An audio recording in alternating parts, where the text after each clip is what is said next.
தணிக்கையின் புது ஸ்டைல். எதிர்பார்க்காத நேரத்துல எதிர்பார்க்காததை கொடுக்கறது தான் தணிக்கையோட புது ஸ்டைல். 1 BHK பாத்திருப்பீங்க, 2 BHK பாத்திருப்பீங்க, 1 PHK பாத்திருக்கீங்களா?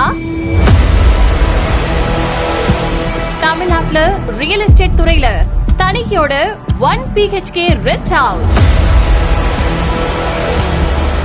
இதெல்லாம் எங்கன்னு யோசிக்கிறீங்களா? அது நம்ம பொன்னேரி அதிர்ஷ்டத்துல தாங்க.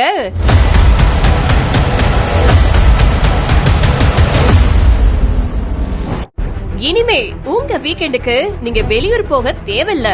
நம்ம சென்னை கோவாவுல உங்களுக்கான ரெஸ்ட் ஹவுஸ் காத்துட்டு இருக்கு வெறும் 7 லட்சத்துல. இதெல்லாம் பாசிபிளான்னு யோசிக்கிறீங்களா? இது தணிக்கையோட பொன்னேரி அதிர்ஷ்டத்துல மட்டும்தாங்க பாசிபிள். ஏன்னா இம்பாசிபிளான விஷயத்த பாசிபிள் ஆக்குறது தான் தணிக்கையோட புது ஸ்டைல்.